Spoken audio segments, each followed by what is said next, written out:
to another Ethnicity Centre webinar. I'm very pleased that Dr. Charlie Leddy-Owen was able to accept this invitation at a relatively short notice. Thank you very much for that, Charlie. And to give a talk that is really very topical, especially for those of us in Britain and specifically in England at the moment. Charlie Leddy-Owen is senior lecturer in sociology at the University of Portsmouth.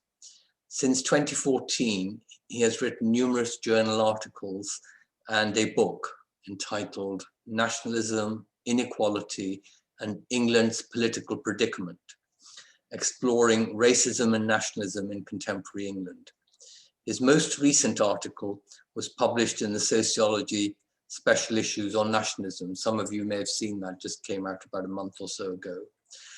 And Charles is the editor of the Nationalism and Racism section of the Routledge Encyclopedia of Race and Racism, which is now just begun the process of gathering contributors and so on. So something to look forward to in a few years' time. The title of Charlie's talk today is Nationalism, Nationhood, and the State of Contemporary England. So thank you again for joining us today, Charlie, and over to you, and I'll go into the background and then come back in and let other people in at the end of your talk for discussion. Thanks very much, Tarek. Thanks for having me, and to you and Thomas for organising this. In this talk, I'm going to be giving my take on contemporary nationalism in England, drawing on arguments that I've made in my 2019 book that Tarek just mentioned.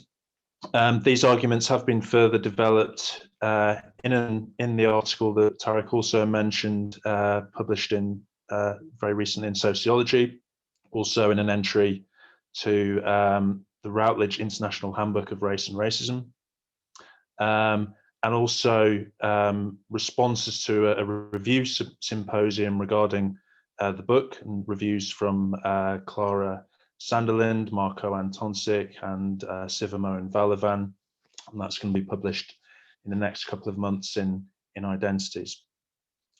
Ultimately, I'm interested in the extent to which nationalism, nationhood, and national identities might serve progressive political ends in contemporary England. And I'm coming at this question from a few different academic angles. A little over 10 years ago, I did a master's grounded in debates surrounding nationalism's modernity, as mapped by Anthony Smith, Umut Ozkarimli, and others, featuring at its forefront the likes of Gellner, Anderson, Hobsbawm, Brewley, and Smith himself. I was also introduced to political theory regarding the state, nationhood, and diversity, particularly the literature on multiculturalism and liberal nationalism, so Miller, Tamir, Perek, Kimlicka, Canavan, and so on. A couple of years later, I started a PhD in sociology, looking at the relationship between English identity and race. My supervisors weren't interested in any of that nationalism studies stuff, really, and they introduced me to the sociology of race and racism, post-colonial critiques, and more generally critical theory and research heavily influenced by post-structuralism and psychoanalysis.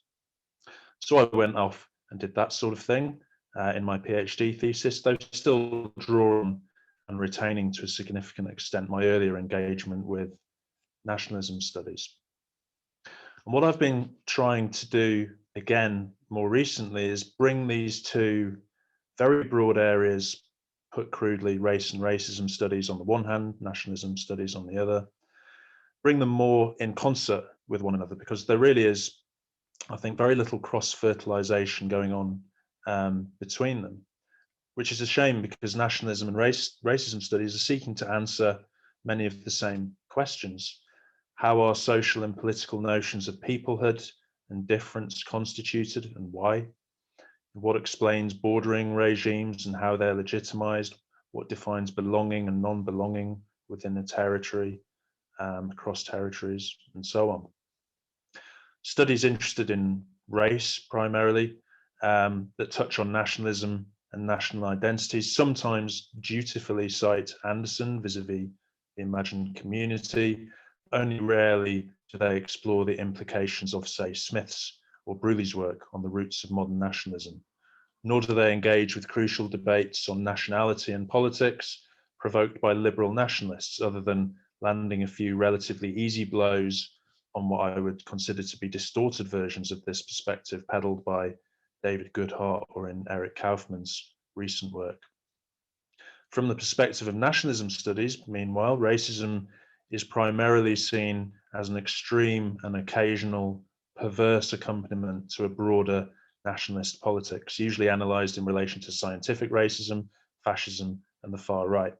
Very little attention is given to European colonialism's hand in the formation of modernity and the modern state, and there is a tendency to breezily dismiss any work influenced by critical theory as postmodernist. What I'm interested in is the potential for utilising both broad perspectives, cross-fertilising them, far more than they have been thus far. Tarek. Excuse me, Charlie, can I just interrupt to say, your slide is not square on the screen. We can only see half the text, and then we can see the 4 book covers. Okay, that's actually what it's supposed to look like. Oh, right. Sorry about that. Will with the next slide, will we be able to see all of the text? Yeah, that text, that's just... that's great. Okay. You just wanted to highlight the book covers. Okay, so some people in the chat were a bit like me. We're not sure what you meant. Okay, sorry to interrupt. My apologies for the lack of clarity with the slides. They'll be more unambiguous as we go along. I think the rest of them are straight on. But yeah, I'm interested in utilising both broad perspectives, cross-fertilising them far more than they have been thus far, in order to explore nationalism and racism, national identities, and post-colonial politics. There is some great work underway in this area already, largely originating from the post-colonial end of it, actually. I'm thinking particularly of Julian Go, Megan Tinsley, Sivamo and Valavan. Though for me, some of these authors sometimes downplay the implications of the political dimension of nationalism and identities with regard to statehood, as well as the role of states in achieving justice, of which more later. Now, to start off with, I'm going to briefly outline how I see nationalism and nationhood. And my perspective is very influenced by the work of John Bruley and Andreas Wimmer. So when I refer to nationalism in what follows, I'm using Bruley's 2005 definition, political movement for the attainment and maintenance of autonomy, unity, and identity on behalf of a population, some of whose members deem it to constitute an actual or potential nation. And in a period from the 18th century, where the European states' reach and depth vis-a-vis society radically expanded, a state increasingly understood as public encouraged a new form of politics, which required justification in terms of some kind of general interest. By positing the existence of a nation and some sort of definition of a national interest that the state should represent and become infused by, nationalist ideology was highly effective, both intellectually and practically, for mobilizing political movements, building alliances, and forging political legitimacy. This was true for both existing and emerging social groups seeking to gain or retain influence or control over a state. Ethnic identities and traditions, myths and symbols were invented or appropriated in ways distinct to this context. But nationalist invocations of, say, Joan of Arc in France or the Golden Stool in Ghana were made resonant, I believe, not by their some sort of special symbolic power, as Smith would have it, but by their interweaving with modern dynamics of political competition and alliance, the struggle over state power and its principles of political legitimacy, as Wimmer puts it. So nationalism here is fundamentally political. It's about power, it's about the state. It was nationalism as a form of modern state politics that above all created nations and nationalist identities as we understand them, not the other way around. For me, this explanatory direction has to be prioritized over explanations positing cultural or social roots to today's ideas surrounding nationhood and national identities. The nation state form only really finally emerged triumphant globally after World War II, the decline and fall of the European empires and the rise across the world of the decolonized post-colonial states that took their place. As Bambra has pointed out, what we certainly do not see in post-war Europe, as is the popular and sometimes academic understanding, are European empires reverting to nation states. Pre-modern and pre-colonial Europe was characterized by realms ruled by monarchs, aristocrats and clerics holding authority within highly stratified societies. Prior to 20th century nationalism, there is therefore very little historical evidence for ideals regarding a demotic sense of peoplehood and community, Anderson's deep horizontal comradeship, that we should associate with the concept of nationhood if that term is to be distinct from much looser forms of political association. So in contrast to what preceded it, nationalism was in many ways highly emancipatory. It's enabled, in principle, but never entirely in practice, the radical diffusion of sovereignty across a national citizenry. And this is why Anthony Smith writes in celebratory tones about the resonance of nationalist myths and symbols depicted in Romantic art, and why liberal nationalists are very wary about the more socially atomized and stratified alternatives, historical and potential, to the nation state. However, the cost in lives of this shift from realms and empires to national states was enormous, as Wimmer's 2013 study exploring the link between the emergence of nationalism and violent conflict demonstrates.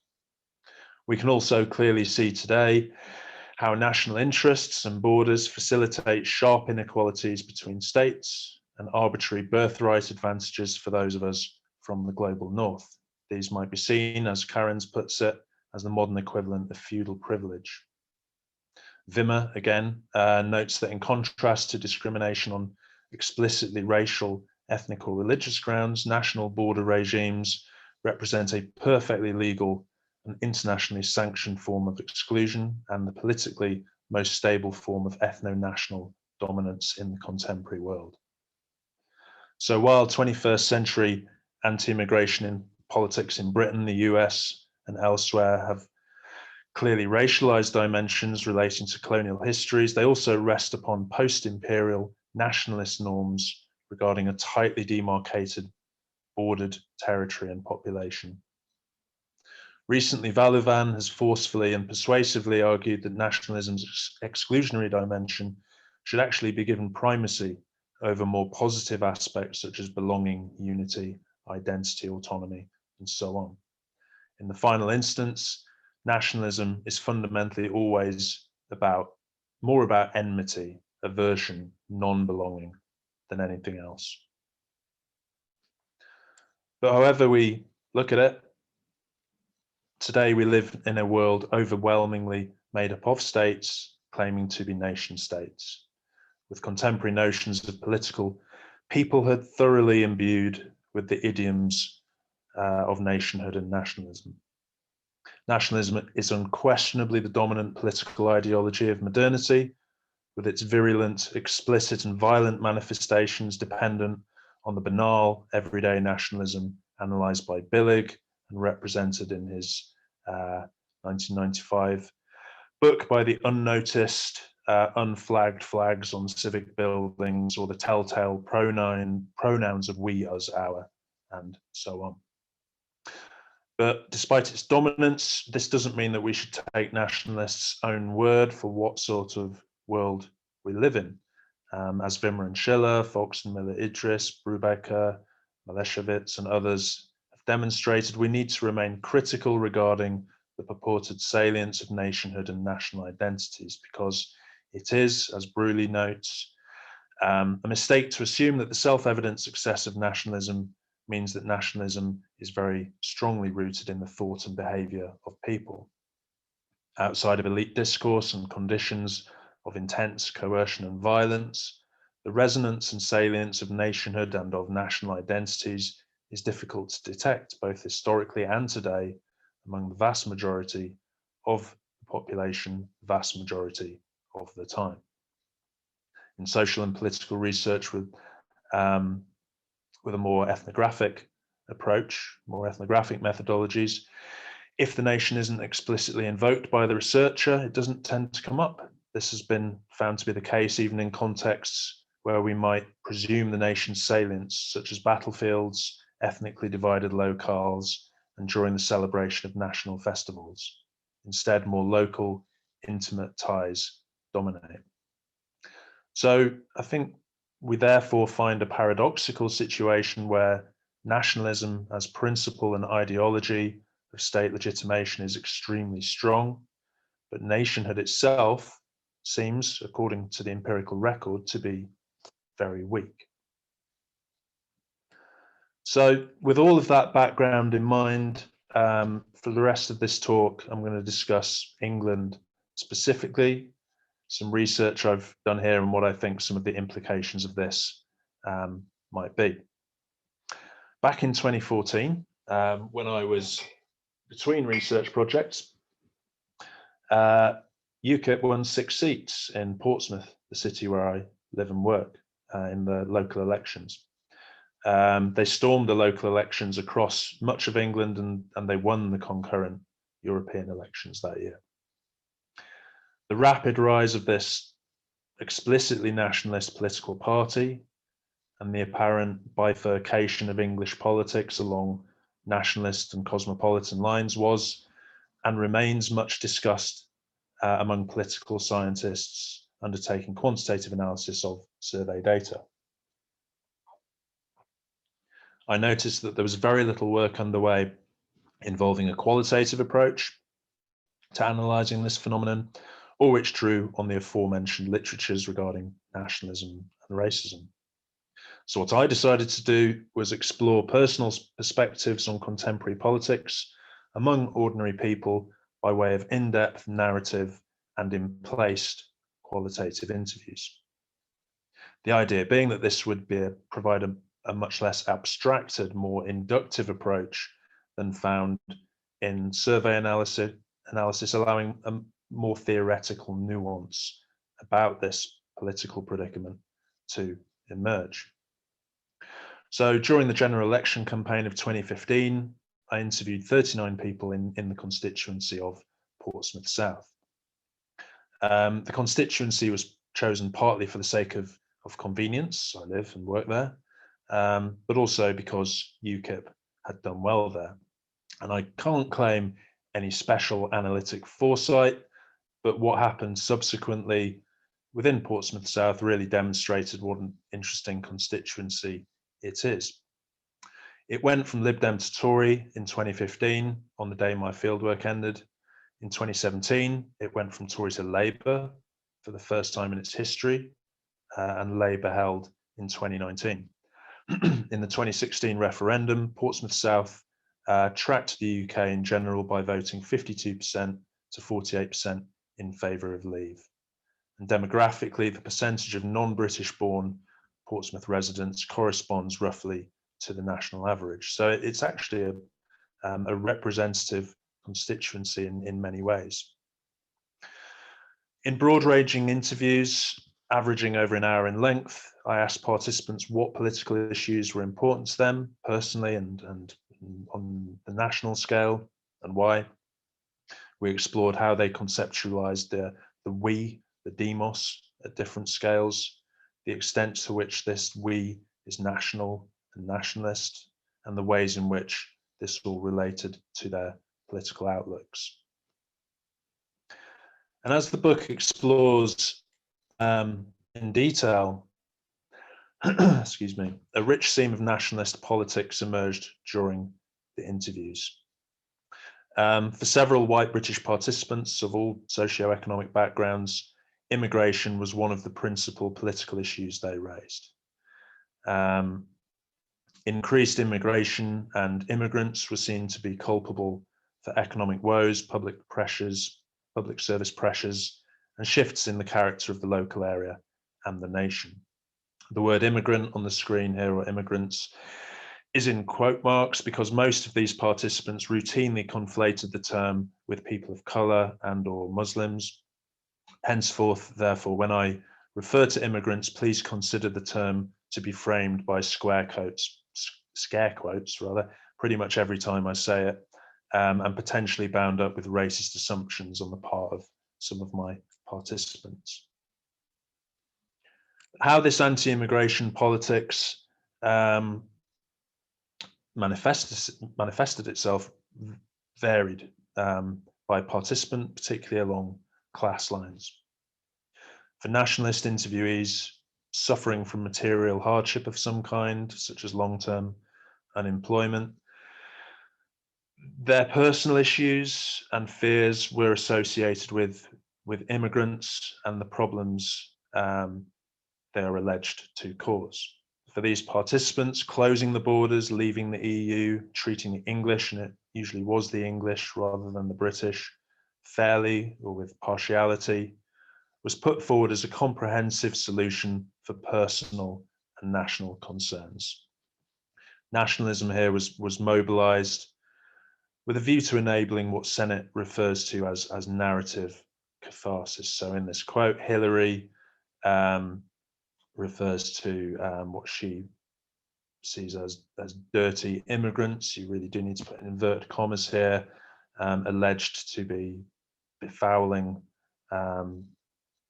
block of flats where her daughter lives, and out of nowhere, she seems to think that the solution of this is allowing the English to be English, and she talks about expulsions and closing of borders and so on as what should be the principal thing that any government does in terms of improving the nation, in terms of solving the political issues that she raises as being most important to her.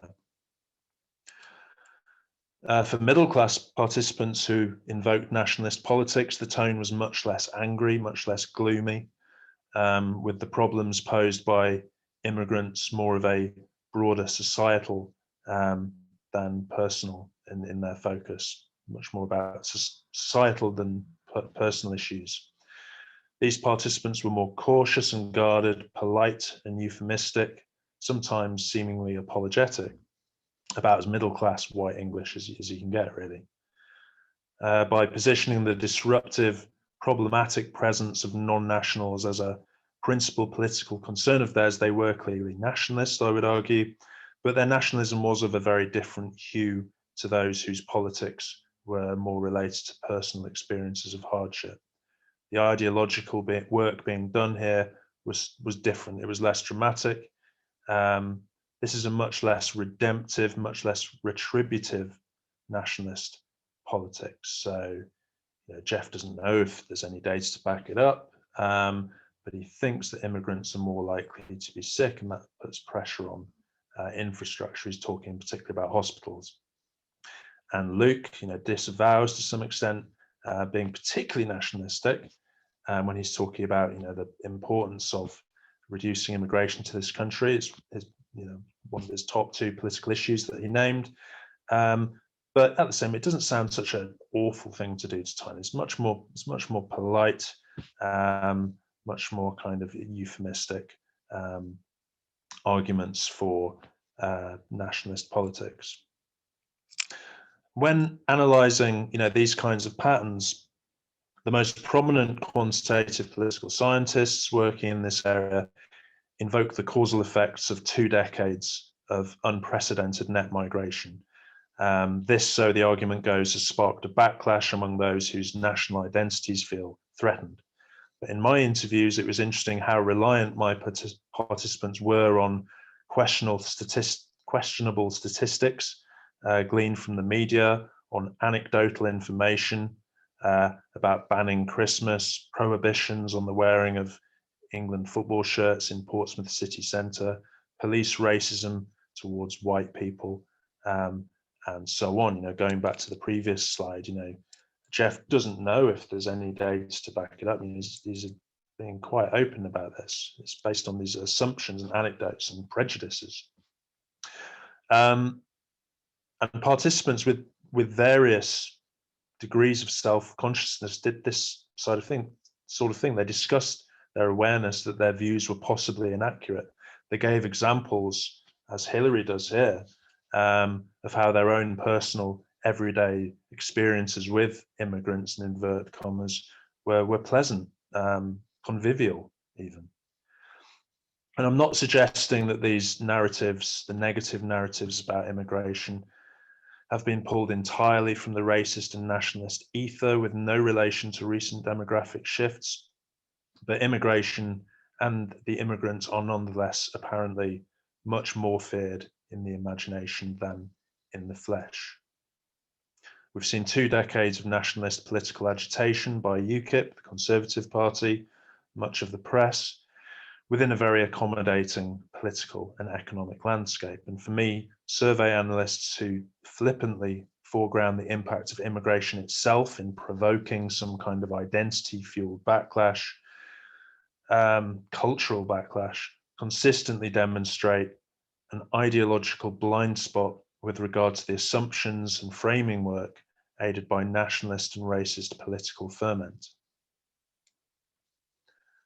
But most of my interviewees were skeptical of nationalism. They cast doubt to varying degrees on the legitimacy of nationalist state borders. A small number of these participants came from the economically least well-off part of the sample. They invoked solidarity along class lines and the strong anti-racist politics firmly located in a sense of shared place within the city of Portsmouth. However, the majority of those who expressed more cosmopolitan political outlooks were, as with the population in general, according to survey research, were found among more affluent, middle class and highly educated. And it's these participants that I'll be focusing on here. They tended to construct a more cosmopolitan politics in relation to their own sense and usually own experience of international and transnational freedom and movement. They celebrated the march of globalization. They recognized our dependency on elsewhere, thereby indicating a kind of cosmopolitan realism in Beck's terms. Many affluent, liberal-minded participants who were less emphatically cosmopolitan expressed considerable discomfort when I raised the issue of immigration, if they didn't raise it themselves, which most of them did not, other than to sort of say that they didn't like UKIP. They explicitly disavowed nationalism, sometimes nationhood in general, and portrayed those who do position immigration as an important issue as ignorant and racist. So there was a general strain of what I refer to in the book as nation skepticism, not always full-blown cosmopolitanism by any means, but a clearly identifiable, apprehensive attitude regarding the legitimacy of nation-state borders and exclusions. It's important to note that these affluent cosmopolitans and nation skeptics' political outlooks and their perspectives on society, as well as their locale, were very individualistic and privatized in nature. They, for example, implicitly constructed Portsmouth in highly stratified ways, valorizing the more bohemian, university-influenced quarters, the area of Southsea, where they lived as distinct from nearby working class estates and the north of the city. One recurrent perspective voiced by affluent nation skeptics involved the celebration of a sense of cultural and spatial contiguity between South Portsmouth and central London, facilitated by the rail connection to Waterloo that bypassed the city's more deprived areas. So this more cosmopolitan politics is very hierarchical and neoliberal in character, and here I very reluctantly concede some of David Goodhart's arguments about the problems for progressive politics associated with what he refers to as anywheres, only very loosely connected to nation, place, and community. And there are some important constraints on the extent to which this more cosmopolitan politics is actually cosmopolitan. And I include affluent and non-affluent, less affluent cosmopolitans here. Because though they rarely, if ever, explicitly identified as British or English or mobilized these categories vis-a-vis their political concerns, cosmopolitan-minded participants routinely referred to a we, an us, and our that seemed to be delimited by this specific state. Other than some discussion of climate change, there was very little evidence that political issues beyond Britain were of any interest to the vast majority of even the most cosmopolitan participant, many of whom also implicitly conceded at some point, usually as an aside, that they felt border controls to be necessary and legitimate. For Billig, this might be evidence of banal nationalism, the mundane reproduction of the nation and its boundaries in everyday speech. In the book, however, I suggest something slightly different to this. That is, that the evidence for nationhood salience, if that term is to have any significant content with regard to community and identity, nationhood salience is so attenuated among these participants that what's being reproduced here is not the nation state so much as the nationalist state. In other words, just because nationalist norms remain dominant does not mean that nationhood itself or national identities are necessarily present. And I think this kind of pattern demonstrates more banal statehood than banal nationhood. I don't think it would be accurate to even refer to this as civic nationhood or civic nationalism. The term civic nationhood, civic nationalism should relate to a sense of nationality based on political principles or institutions, but the banal statism that I've encountered is much emptier than this. It's not about principles or institutional affiliations or loyalty or whatever. It's about a habitual relationship to the state, its structures, its power and authority. This isn't just any kind of statism, it's shaped by the norms and borders of modern nationalism. So in the book, I refer to a kind of zombie nationalism absent of nationhood. And the implications of this, I think, are concerning from progressive political perspectives, as a state with robust legitimacy but without strong communal identities is reminiscent of the kind of stratified, sharply hierarchical, socio-economically unequal polities, the empires and realms that were dominant and legitimate before the advent of the nation state.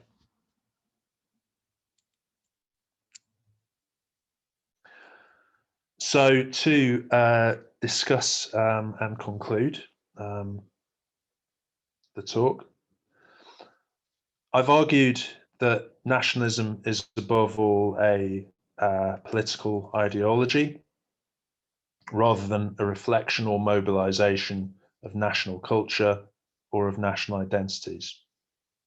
Perhaps its defining feature is exclusion.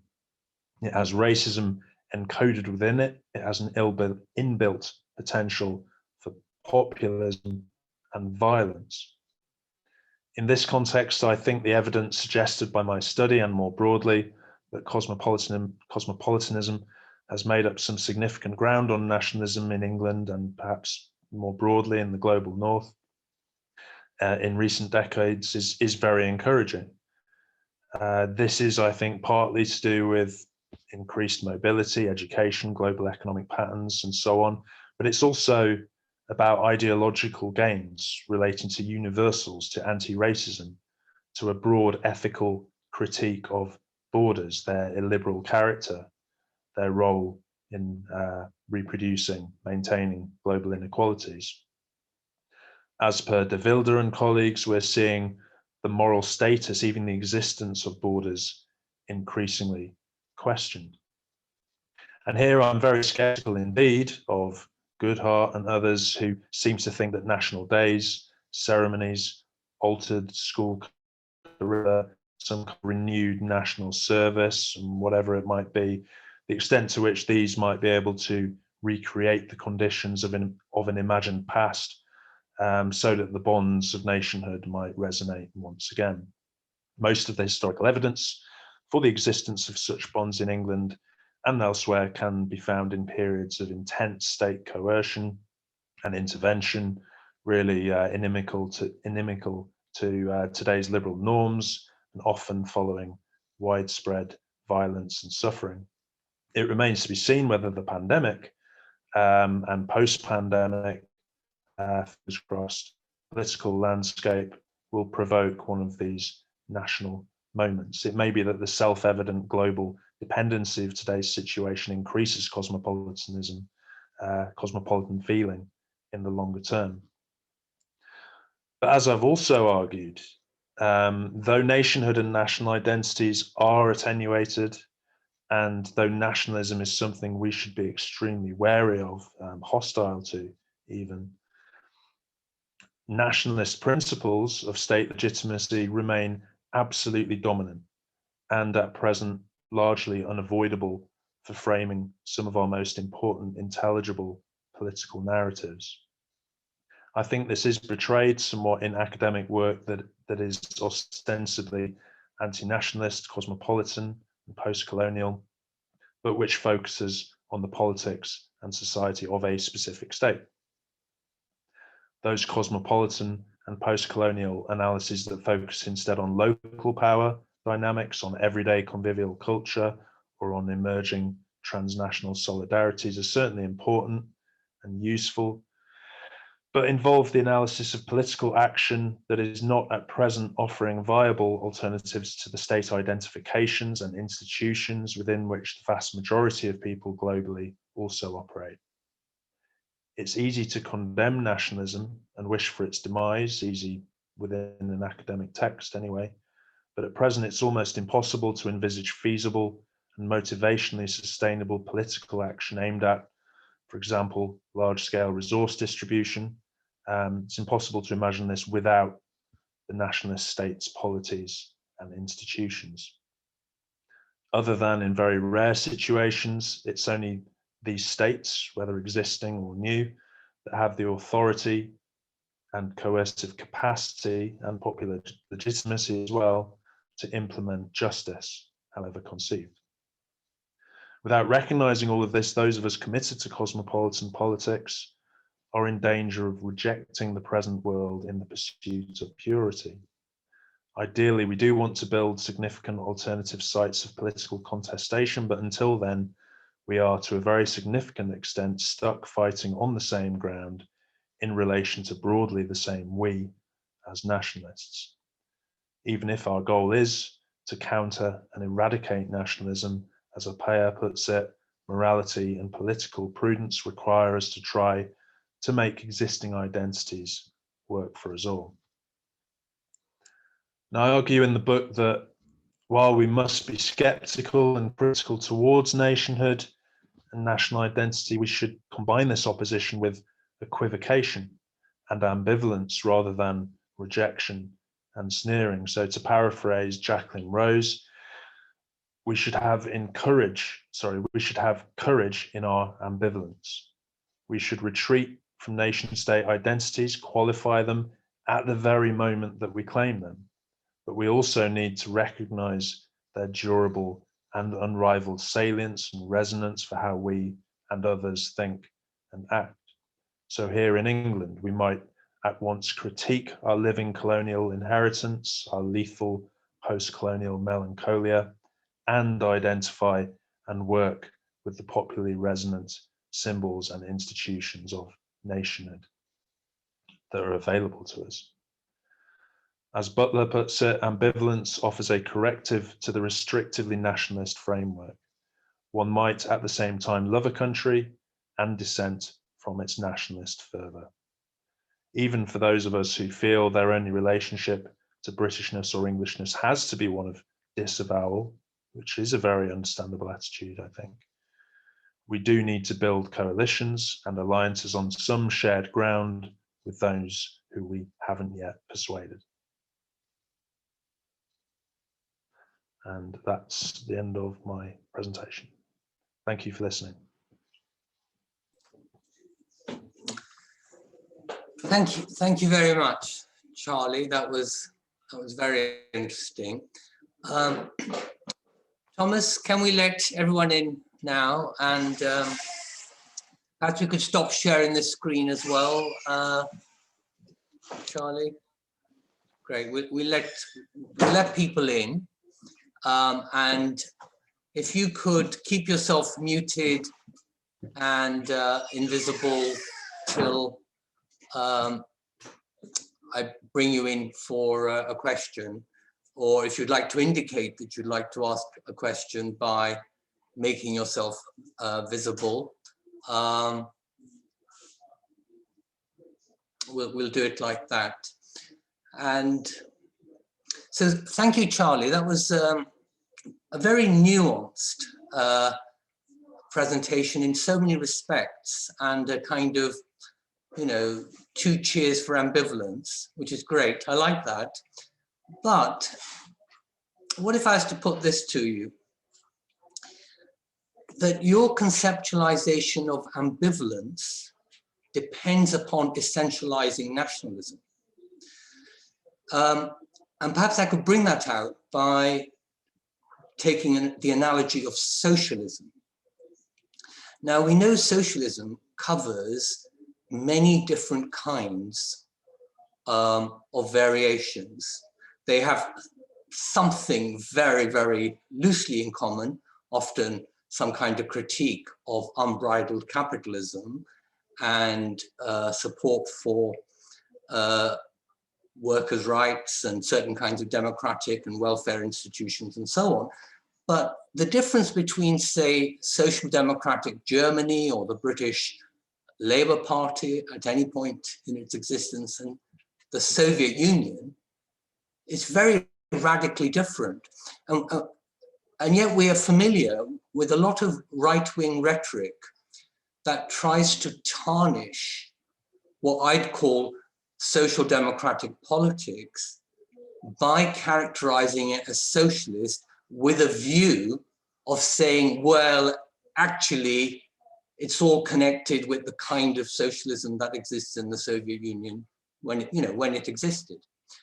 So similarly, your kind of what you might call full-blooded nationalism is, according to you, exclusionary, racist, prone to warfare, and so on.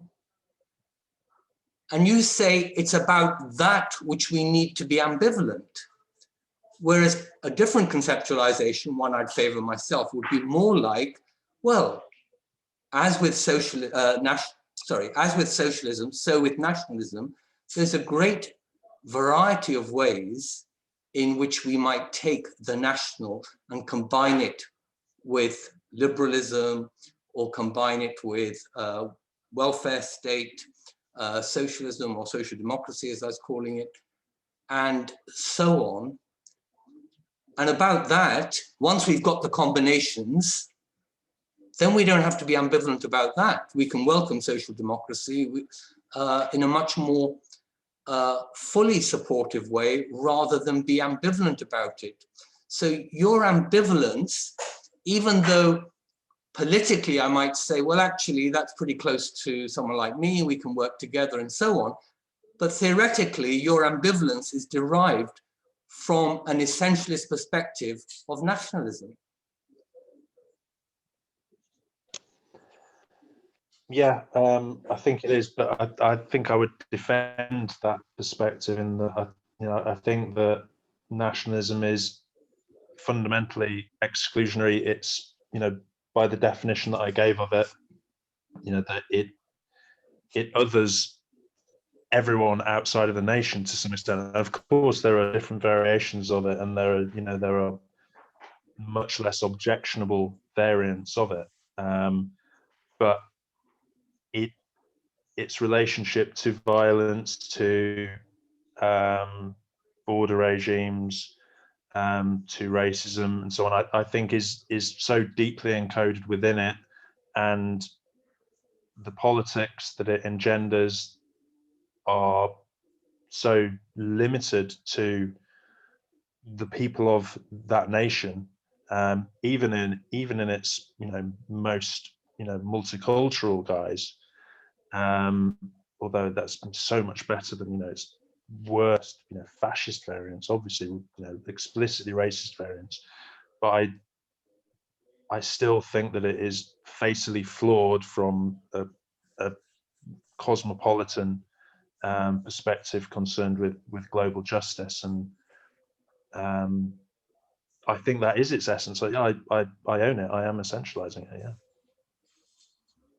Okay, well, that's pretty good, and in a way unusual that someone owns essentialism of one form or another, because most people, including me, we want to say we're anti-essentialists. Let's see if someone else would like to come in at this point. In fact, in the chat, I can see that there is a very long question. Rather than me read it out, would Rowena Escada Palacios, yes, would you like to unmute yourself and put your question so we can all hear it? Sure. Thank you so much for the very interesting presentation. So I'm just going to read what I actually typed. So I was wondering whether you interviewed any immigrants as well during your data collection, especially of different ethnic and socioeconomic backgrounds. And if you did you see any patterns in terms of their views in terms of greater nationalism or cosmopolitan, especially mapped to their ethnic and socioeconomic background? And the reason why I ask this is because as you were speaking, I was wondering whether it might be easier for someone to hold cosmopolitan views if they actually have freedom of mobility, a powerful passport and the resources to travel, as opposed to somebody who does not have those resources. Yeah, thank you for the question. Yeah, I did interview one or two people who identified as migrant. Actually, Dunya, who was quoted in one of the slides, she did identify explicitly as an immigrant. She actually has British citizenship, but she identified as an immigrant, proudly so. And she was, she's got family in different parts of the world. She identified very strongly as cosmopolitan, and very much along the sort of affluent cosmopolitan lines that I talked about in the presentation. She was middle class, worked in a particular profession, and I mean, she nevertheless also slipped into we and us and our with regard to, not exactly who she was referring to, but it was to do with British politics, and it was this state in some sense. But yeah, I mean, I interviewed a few people of migrant heritage a couple of generations back, but I think Dunya may have been the only actual person who identified as an immigrant who I interviewed. But she certainly did it. Cosmopolitanism and freedom, in that quote she talks about, we migrate like birds. That's what we should do as humans. She's referring to them. That then she is talking about a sort of more cosmopolitan way. But yeah, it had that freedom to travel and experience of travel was important. And the white British people I interviewed, you know, would say things like, I love it. This is in 2015. I love it that I could just go and retire in France. You know, there was one guy who said, rather offensively, that he liked the, you know, attractive women women he found attractive who migrate from Europe. You know, that sort of freedom of movement and so on, related to socioeconomic background, was important for all of these sort of affluent cosmopolitans. Thank you. Thank you. So I've got two questions that have been indicated to me. So Gina Gustafson's got a question and John Fox has got one, and others can of course indicate later as well. So Gina, if you go first and John can follow after you, but we'll take the questions one by one. Do you want to visibilize yourself or do you want to just use the chat, Gina? I'm trying to. Yeah, Here I am. Thank you. This was absolutely fascinating for me. I just had a very quick question. If you could elaborate a bit on this concept of zombie nationalism. I didn't quite get it quite simply. Yeah. Thanks. What I mean by that is that these participants, these affluent cosmopolitan participants in general, more cosmopolitan participants, were effectively nationalist in that their politics were framed, delimited by the boundaries of the nation state. They privileged in their political interests and identities the state that they're a member of. What makes it zombie nationalism is that nationhood itself, they don't construct nationhood. They don't seem to have national identities. So they're going along with nationalist politics, the constraints and limitations of politics that are nationalist in form, but absent of the sense of nationhood that is supposed to be associated with that in the nationalist imagination. So they don't say, I instead of saying I feel British and Britain should look after the British and nobody else, because of Britishness or whatever, something ridiculous like that, they implicitly favour a politics that favours the people of Britain without actually identifying with the nation, even naming the nation. So it's nationalist politics, but with the nationhood gone. The nationhood's dead, but the body of nationalism is sort of moving along without the nation within it. I'm just gabbling now, but does that make sense? Yes, but I was wondering if you would ask them about whether they felt attached to their co-nationals or identified with their country. Because if you look at survey data, there's such a huge majority, even in the UK, who agrees with these questions. So would you just not define that as having a national identity, or would you say that they would have said, no, I don't feel particularly attached to other Brits? They didn't. I asked them I can't remember the exact questions I asked them now, but I asked them about, what I think I asked them who should the government represent, is one of the questions I asked. What's the government for? I asked questions about, I can't remember the exact wording, about, what constitutes the political community. That's not the exact words I used. And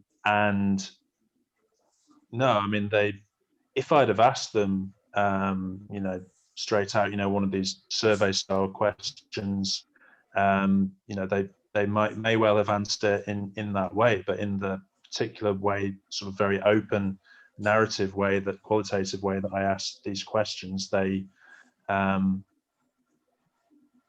it didn't come up. And was the example of the question you used a minute ago, Gina? Well, it would have been, do you feel attached to or close to your co-nationals or your country, or how important is it for you to be British, or also the typical pride questions. Yeah. Well, yeah, I mean, I asked them, what political issues are important to you, and and why, and and then the questions that I talked about a minute ago. And among these particular guys, these affluent cosmopolitans, it didn't come up. And I asked if they didn't bring it up themselves. I said, "What do you think about immigration?" And they, had the sort of the responses that I put on the slide there. So yeah, it may be that they would answer those questions in that particular way, but in the qualitative interview, when it's not presented to them, when they're not sort of being provoked into answering it in a particular way, that the nation doesn't seem relevant.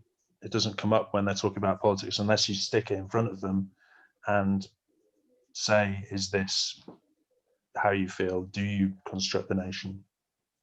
I mean, maybe I could be a bridge between the two of you. As I understood it, Charlie, the people you're talking about are a bit like a Rawlsian liberal.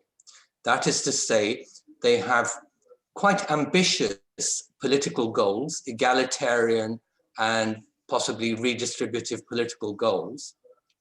And they want the state to be empowered to carry out those goals, like raising taxes, creating the NHS, and distributing benefits and so on. So they don't want a weak state. They want a strong British state.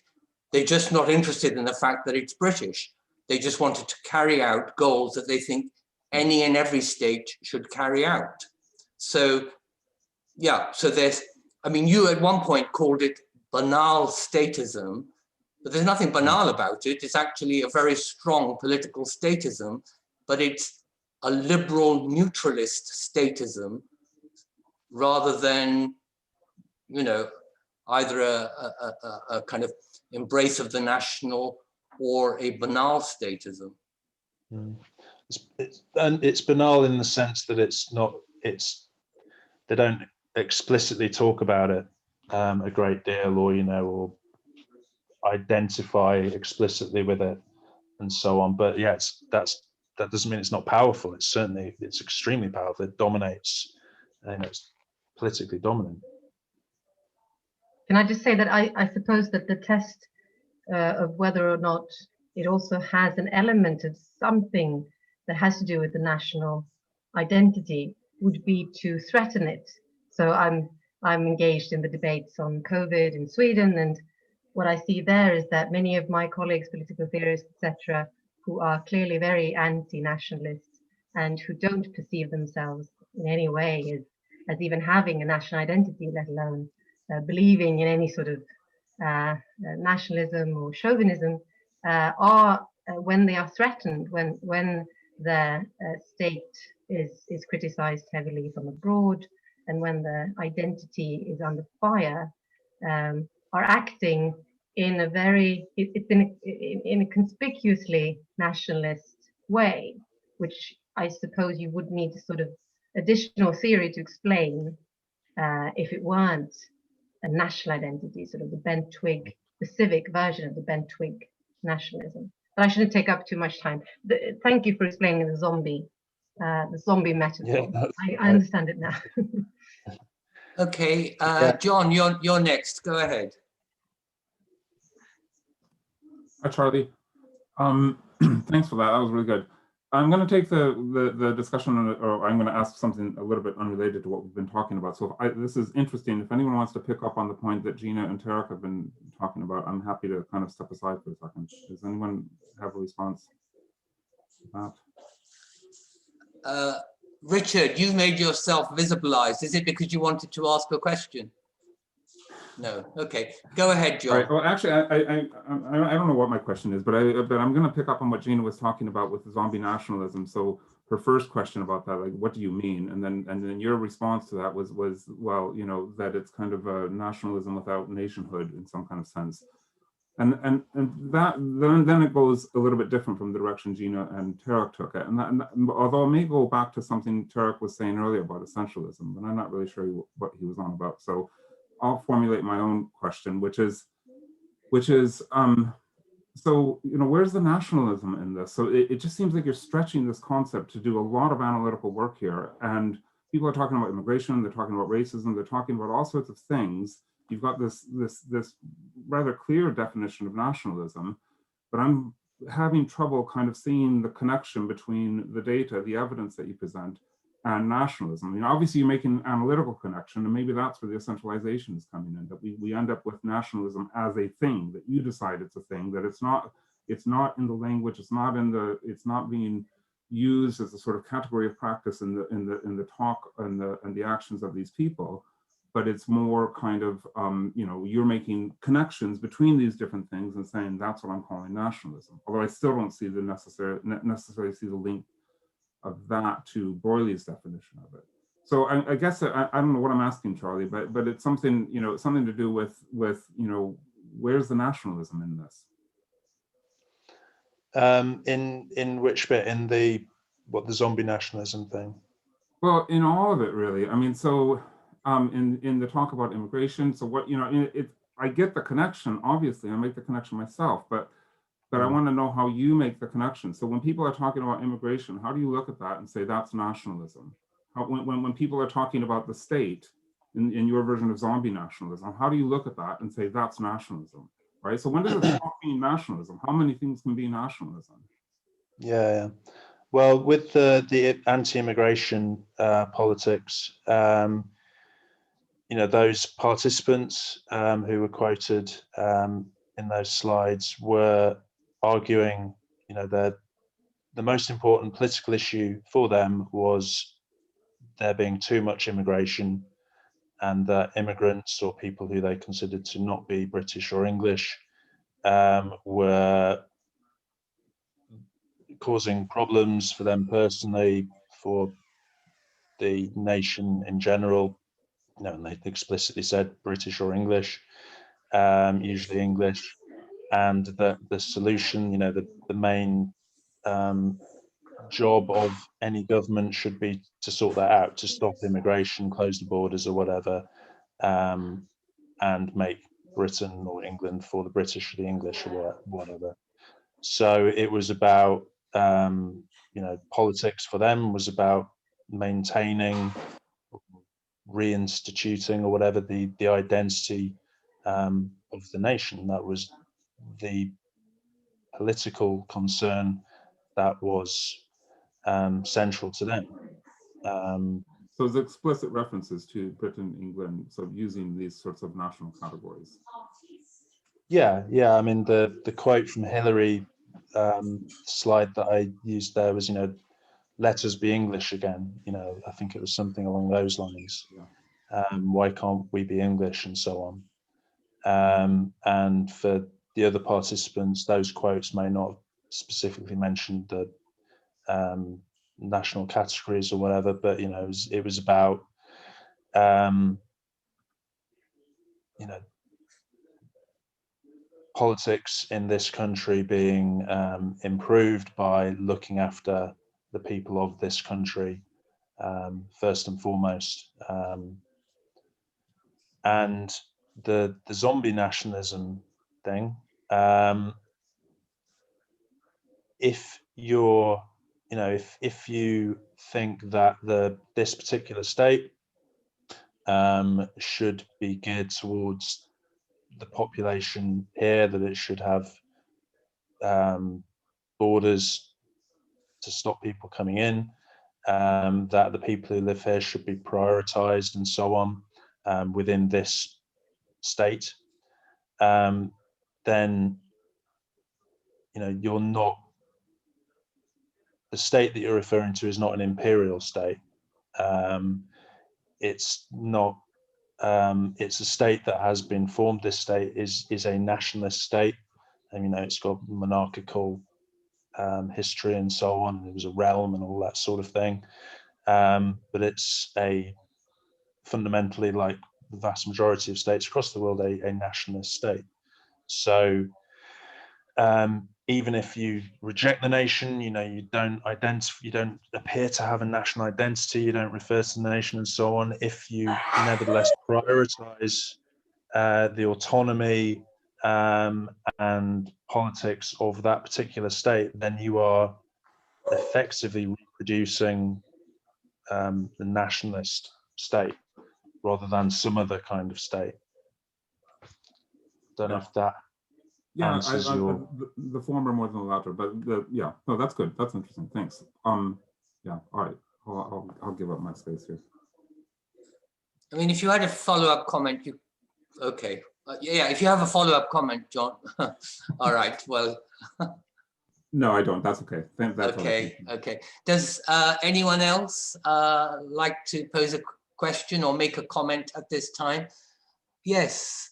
Anato, go ahead. Is that what you'd like to do? Is that why you've visibilized? Yeah, go ahead. All right. Thank you very much, Mr. Tariq and Mr. Charles, for the opportunity. Good evening.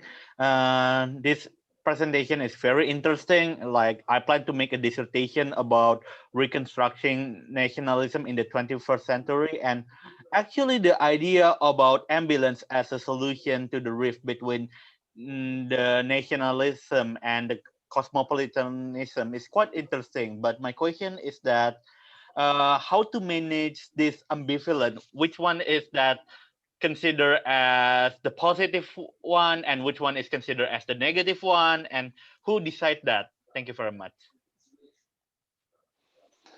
Well, yeah, it's exceptionally difficult to decide and to judge, to make judgments on it, and it's fraught with difficulty. I mean, this is if you follow British politics, that this is the kind of thing that Keir Starmer is sort of is thinking about doing. Valorizing the nation and Britishness, and thinking about immigration controls and Brexit and so on. By the way, I think that's the first mention of Brexit in the whole of this thing, which I'm quite pleased with. So you've got, it is a tightrope, and one that is dangerous in terms of the potential for discrimination, the exclusionary dimensions of nationalism coming forth.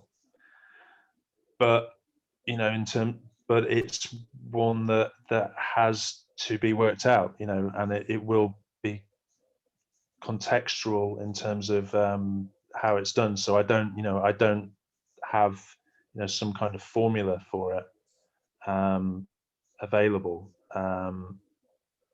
unfortunately. So yeah, it's politics, really. It's political judgment on a case-by-case basis. But if it's a political judgment, I mean, the bridging element that you offered was not all that substantive, which is not to say it wasn't a good point. I mean, it's a good point to make to cosmopolitans, the people you call cosmopolitans, that look, you're so focused on the British state doing various things, including, like effectively combating the COVID epidemic. effectively helping people who are suffering the most or who are suffering from loss of income and employment and so on, right?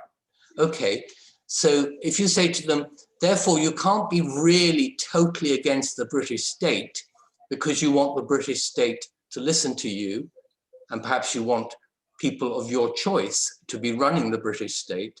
So, you know, actually you've completely bought into the British state. Okay, that's the kind of way I interpret what you're saying, in your ambivalent way, or to the cosmopolitans. But the question I was going to ask goes a bit further than that. It says, so you've identified two constituencies of people from your qualitative work, who you've called cosmopolitans, and the others, I suppose, are nationalists of some sort or other. And you mentioned Keir Starmer, so this is partly what prompts my question.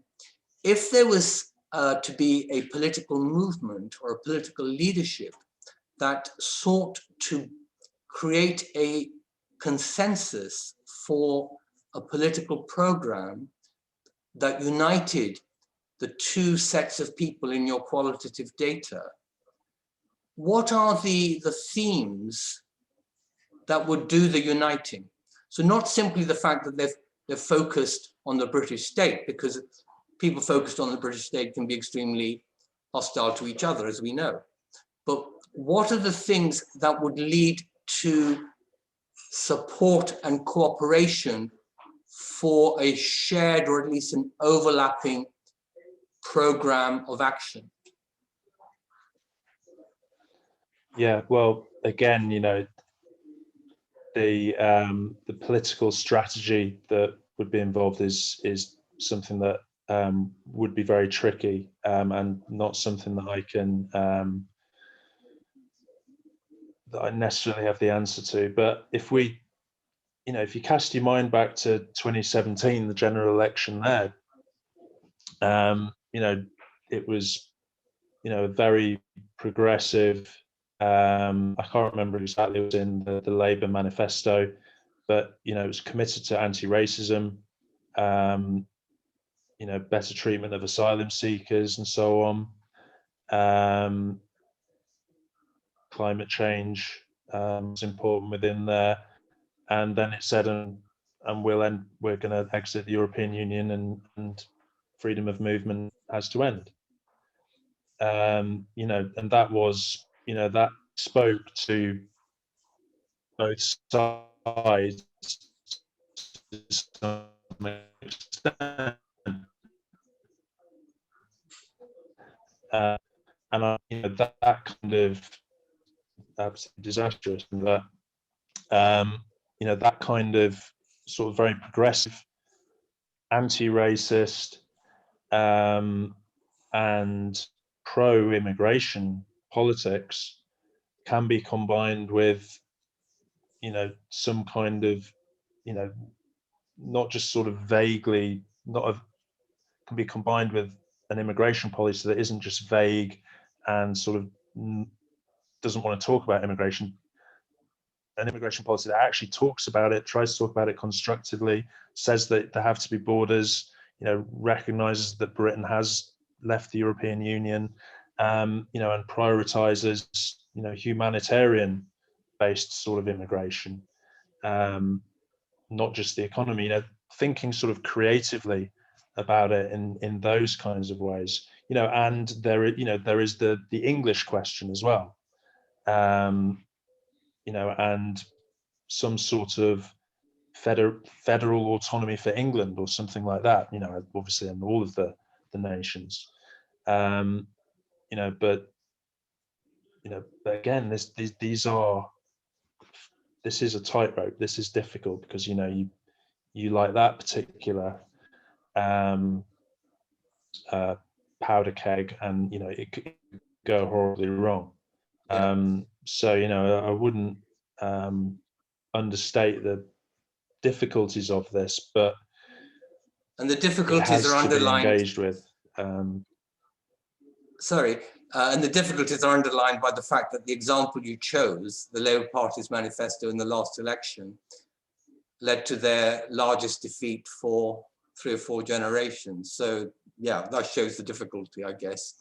But I mean, in a way, it's not really fair on, sorry, go ahead.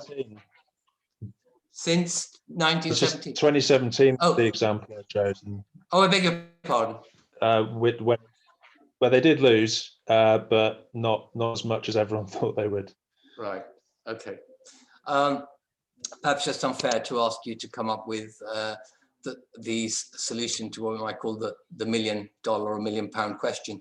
But there is another question, a more precise question from Sirwan about your research. Sirwan, do you want to visibilize yourself and ask the question yourself? Or would you like me to read it out as you seem to suggest in the chat? So as you're not visibilizing yourself, I will read it out, okay, Sirwan? So this is what she says to you, Charlie. Thank you for your wonderful presentation. Did you ask different genders or religiously marginalized groups in your study? Are there noticeable patterns regarding your study, you know, for those groups? Yeah, go ahead.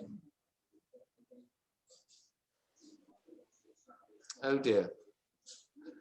That's not very promising. You've disappeared off our screen, Charlie. Oh, that's better. So yeah. I was having connection problems. It helps sometimes. Yeah, I mean, I did interview different genders. It was about equal in terms of men and women, and that there were noticeable patterns in terms of that. That are discussed a little bit in the book. They're not a huge part of the analysis, but yeah, I mean, in terms, you know, sort of masculinities and nationalism, sort of the more really explicitly vehement nationalists, there was a strong element of masculinity there in terms of sort of taking men who wanted to, through one of the ways they saw Britishness or Englishness as helping them improve their lives was sort of taking back control of it, making society more rational on their terms, you know, making reference to, you know, there was one participant who said that he thought there should be another Second World War, that what we needed was some kind of bringing together of the nation, and specifically mentioned you know, families needing to take a more sort of traditional structure, and he was making reference to his own problems he'd had with his family, and sort of implied that the women should know their place and that sort of thing. So masculinities and nationalism were certainly intersected. Religiously marginalized, I interviewed 2 participants who identified as Muslim, and they talked about being fearful in particular parts of Portsmouth, and in relation to English nationalist politics as well. So yeah, there's some discussion of that in the book, but yeah, other than those particular participants, and their experiences with racism, it wasn't a large part of the sample. Okay, thanks. Right, at the moment I can't see anybody indicating to me either in the chat or in some other way that they'd like to ask a question. Though my chat just moved, I don't know, does that mean I'm not seeing everything? Anyway, does anyone have a question? If so, the best thing to do is to visibilize yourself, and then you'll be able to ask it. Oh, yes. Chris, please ask your question. There we go. Hello, I am visibilized, as you most elegantly put it. Thank you very much. Yeah, it's really, again, a question about a nation, nationalism, the state and statism. And I'll exhume a term I used a couple of weeks back, that, or a quotation rather, was that nationalism is a cock crowing on its own dunghill. And many politicians play into the sorts of narratives about their particular nation or particular state. And I suppose dearly departed Donald Trump was one who played that particular card.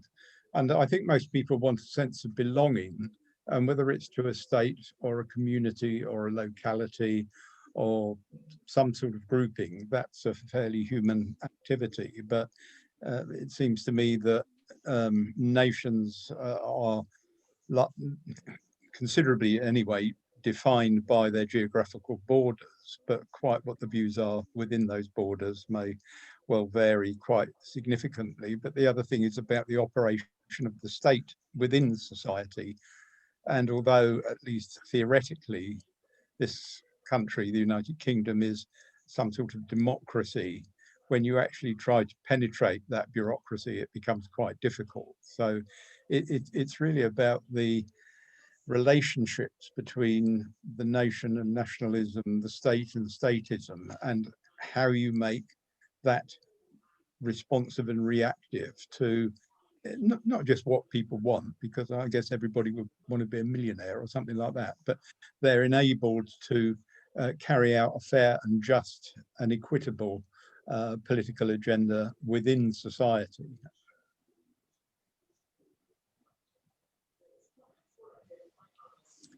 Yeah, I'd agree. I mean, and that's that I'm sort of trying to get at here, and in stuff I've written more recently, you know, is trying to work out where they are and where they feature in people's lives, how they're mobilized, what the significance of them is, where they overlap, interrelate, and so on, because the differences between them are important, and how they can be acted upon depends on those discussions and those relationships, and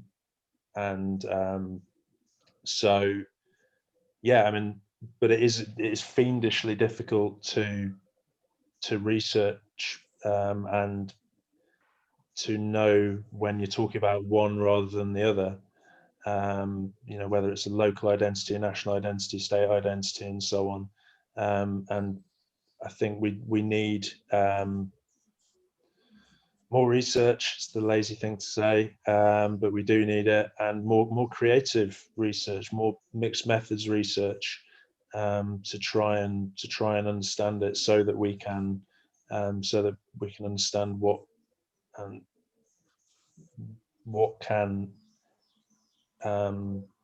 we can do and how. This may be the last question because of the time, but going beyond your research and to the time that we're currently in and have been now for over 12 months, how do you think the experience of COVID in Britain, or specifically in England, might relate to the kinds of issues that your respondents raised, or wider than that, to the themes of your study? I was mindful of the fact you said one person said what we need is another Second World War. Well, of course, especially last spring, there was the sense that, oh, the country's coming together again in the way that a war, and in particular the Second World War, brought people together. And this was particularly the case with the singer whose name I'm not going to be able to remember, but who's famous for a Second World War song to the troops and so on. Virulent, exactly. That's what I meant. Yeah, I mean, we'll see. But I mean, to some extent, there was, I think, one of the first questions talked about, you know, the pandemic potentially leading to a greater sense of unity. You know, if that country's been criticised from the outside as well, might affect that. You know, and there's been a fair bit of sort of pseudo-Churchillian rhetoric from the Prime Minister over the last 11 months or however long it's been. But my inkling is that if I spoke to a lot of the more sort of skeptical, cosmopolitan-minded participants again at the moment or during this period, that I think there might, I would hope that there's some great sense of togetherness to some extent. You know, like me, they probably know their neighbours a bit more than they did from the Thursday night clapping and that sort of thing.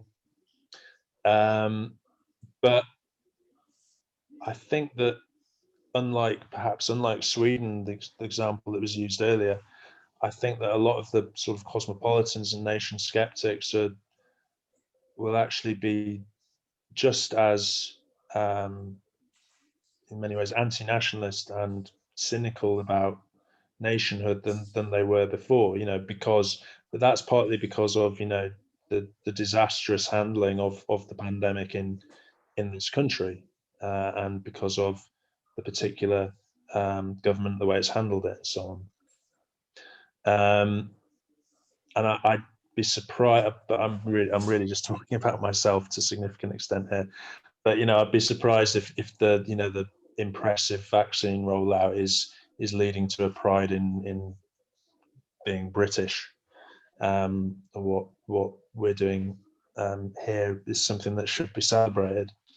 So you know, we'll have to see. But as I very briefly in the talk, you know, I think what will also be seen by those people will be how clearly dependent we are on the rest of the world, in terms of not just closing borders, but in terms of developing vaccines, in terms of, you know, combined reactions to these catastrophes. And I would hope that, as well as a sort of local coming together, that won't blossom into nationalism and Britain against the world, or, you know, oh, we're better than the EU or whatever it is because we can vaccinate people quicker. I hope that it will blossom into a great sense of codependency and cosmopolitanism, alongside great sense of local solidarity. But some countries actually have been, for most of this year, been a lot more effective than Britain. So as cosmopolitans, should we not say, oh, some countries are better than us? So you say we shouldn't say, oh, we're better than the EU because we're rolling the vaccine out. But presumably we shouldn't also say, oh, we're worse than Germany handling the spread of the pandemic, because that's a nationalist comparison. Well, saying that we're worse than Germany, no, I think we can say, I don't think that's necessarily a nationalist. What nationalist in? All right, supposing if a German said it, you Brits just are not as effective as us. Look at the facts of what happened last year. And then a Briton said to that German, yes, I agree. What then? Yeah. Well, I don't think that there's anything particularly problematic or objectionable with that. I mean, you need to recognise that we are governed by nationalist states, you know, and that's the way that these things, the lockdowns anyway, if not the vaccination rollout in the EU, are governed. You know, you need to be pragmatic about where governments sit and where sovereignty lies. It doesn't mean that you're becoming a nationalist by recognizing that situation. Okay. Thank you very much, Charlie. As you can see, you have given a talk that a lot of people wanted to hear, and you've stimulated a number of questions, but we have now come to the end of our time. So I'll give you a silent clap that you can see, but other people are probably clapping behind their computer screens as well. Thank you very much. And let's stay in touch, as I'm sure you and I and many other people who attended this talk and at the Ethnicity Centre in Bristol will do so as well.